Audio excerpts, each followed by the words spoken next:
1500 പേരാണ് ജയിലിൽ കിടക്കുന്നത്. അതായത് 3500 പ്രിവെന്റീവ് ഡിറ്റൻഷനാണ്, അവർക്കൊരു ശിക്ഷയില്ല. ബാക്കി ഒരു 3500 പേര് സിമ്പിൾ ഇംപ്രസൺമെന്റ് ആണ്, അവർക്ക് കൂലിയൊന്നുമില്ല, വർക്കൊന്നുമില്ല, ജോലിയില്ല. കഠിന തടവ് വിധിക്കപ്പെട്ട 3100 പേർക്ക് ജോലിയും മറ്റേതൊക്കെ ഉള്ളൂ.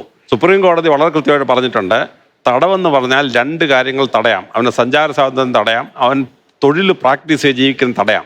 അത് മാത്രമേ തടവ് ശിക്ഷയിൽ സുപ്രീം കോടതി, വേറെ ഒരു സുപ്രീം കോടതി വിധി പ്രകാരം വേറെ ഒന്നും അവനെ പീഡിപ്പിക്കാൻ ഇന്ത്യയിലെ ഒരു നിയമവ്യവസ്ഥയ്ക്കും അവകാശമില്ല. അപ്പോൾ അവനെ നന്നാക്കാൻ വേണ്ടി നന്നാക്കി വളരെയധികം പേരെ നന്നാക്കുകയാണ്. ഇനി ഇവർ പറഞ്ഞ പോലെ അവരെ പീഡിപ്പിച്ചു കഴിഞ്ഞാൽ he will become a hardened criminal, come out as a bigger criminal. 10,000 എണ്ണം ജയിലിൽ കിടക്കുന്നതിനെല്ലാം കൂടെ ഇറക്കി വിട്ടാൽ സ്ത്രീകൾക്ക് വീട്ടിലെങ്കിലും ജീവിക്കാനൊക്കത്തില്ല.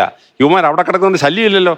അവരെ കൂടി പുറത്തോട്ട് ഇറക്കി വിട്ട് കഴിഞ്ഞാണ്ടല്ലോ വീട്ടിൽ മര്യാദ കിടക്കാൻ പറ്റുമോ, സ്ത്രീകൾ കിടക്കാൻ പറ്റുമോ? അപ്പൊ അവരെ അകത്തിരുന്നാണ് സ്ത്രീകൾക്ക് നല്ലത്. അത് സ്ത്രീകൾ മനസ്സിലാക്കണം. സാറിന്റെ കൃത്യമായ ചോദ്യമോ?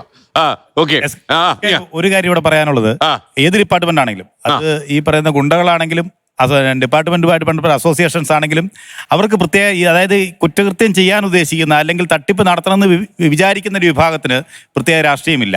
കാരണം എന്താണെന്ന് ചോദിച്ചാൽ, ഇപ്പോൾ ഉദാഹരണം പറഞ്ഞാൽ, ഇപ്പോൾ ഇടതുപക്ഷം ഭരിക്കുക, വലത് അല്ലെങ്കിൽ നമ്മൾ ഭരിക്കാൻ, ആര് ഭരിക്കുകയാണെങ്കിലും നേരത്തെ ഉണ്ടായിരുന്ന ഭരിച്ചുകൊണ്ടിരുന്ന ഒരു ഭരണപക്ഷം പോയി പുതിയ കക്ഷി വന്നു എന്ന് കരുതുക. വരുമ്പോൾ പഴയ പക്ഷത്തിരുന്ന തട്ടിപ്പുകാരൻ അവൻ സ്വാഭാവികമായി അപ്പുറത്തോട്ട് അസോസിയേറ്റ് ചെയ്ത് മാറും. അവൻ അക്കാര്യത്തിൽ രാഷ്ട്രീയമില്ല.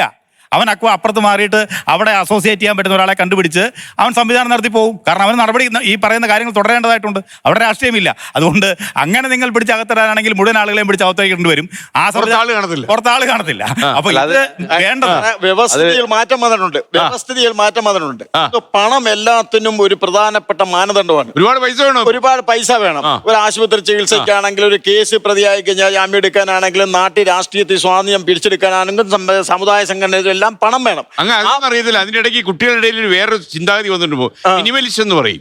മിനിമലിസ്റ്റ് മിനിമം കാര്യങ്ങൾ സ്പെൻഡ് ചെയ്ത് ജീവിക്കുക പറഞ്ഞ കാര്യം. അപ്പൊ ശരി, ആൾക്കാർ ചെയ്യുന്നുണ്ട്. അപ്പൊ അങ്ങനെ പണം വരുമ്പോൾ മാർഗം ഏതാണ് എങ്കിലും അവരുടെ ലക്ഷ്യം പണം സമ്പാദിക്കില്ല. അപ്പൊ ഏത് മാർഗവും അവർ സ്വീകരിക്കുന്നു. അതാണ് വന്ന സംഭവം. പണ്ട് ഒരു സെക്കൻഡ് സാർ, ഉണ്ണിത എന്താ പറയാൻ വന്നു? അതായത് ഈ പറഞ്ഞ കാര്യം ഒരു വലിയ കാര്യമാണ്. എങ്ങനെ പൈസ ഉണ്ടാക്കുക, എങ്ങനെ അത് സമൂഹത്തിൽ വളർന്നു വരുന്ന വലിയ ഒരു പ്രശ്നമാണ്. എങ്ങനെയും അച്ഛനെ കൊന്നാലും പണം ഉണ്ടാക്കണം. ഭയങ്കര സംഭവം അത്. അതിന് MDMA കടത്താനും ഗ്യാങ്സ്റ്റേഴ്സ് ഉണ്ട്. അവൻ കോടീശ്വരനായി. പിന്നെ അവന്റെ സ്റ്റാറ്റസ് മാറി. അവനെ തിരക്കി വരുന്നത് എനിക്ക് ഓപ്പണായി പറയാൻ പറ്റത്തില്ല. അങ്ങനെയുള്ള സ്റ്റേറ്റുകാർക്കും ഒക്കെ ആയിരിക്കും അവന്റെ വീട്ടിൽ വരുന്നത്. അപ്പൊ അത് കണ്ടുകൊണ്ട് പുസ്തകം കെട്ടി വെച്ച് PG ഒക്കെ എടുത്തിട്ട് എന്താ കാര്യം, എനിക്ക് മറ്റവനൂടെ കൂടാന്ന് പറയും. ഇത് കാണുമ്പോ അവന്റെ പുറകെ കുറെ ആളുകൾ പോകും, അവന്റെ കൂടെ കുറെ ആൾ കൂടും. അപ്പൊ ഗ്യാങ്സ്റ്റേഴ്സ് ആയി. അപ്പൊ ഇത് മാറ്റിയെടുക്കാൻ മതസംഘടനകള്, രാഷ്ട്രീയ സംഘടനകള്, യുവജന സംഘടനകള്, ഇത് സമസ്ത മേഖലകളും അവരുടെ ഇൻഫ്രാസ്ട്രക്ചറുകളും ഉപയോഗപ്പെടുത്തി. ഇപ്പൊ സാറിനെ പോലെയുള്ള ഒരാള്, ആ സാറിനെ പോലുള്ള ആൾ ഒരു ഗ്രാമത്തിൽ കൊണ്ടുവന്ന് ആ പഞ്ചായത്തിലെ ജനങ്ങളെ, അമ്മമാരെയും കുട്ടികളെയും എല്ലാം വിളിച്ചു വരുത്തി അനുഭവങ്ങൾ വിവരിച്ച് ഇതിന്റെ ആപത്ത് മനസ്സിലാക്കി ആ തരത്തിൽ പിള്ളേരെ വളർത്തിക്കൊണ്ടുവരാനുള്ള ശ്രമം വാർഡ് മെമ്പർമാരെ ബ്രാൻഡ് അംബാസഡർമാരാക്കണം.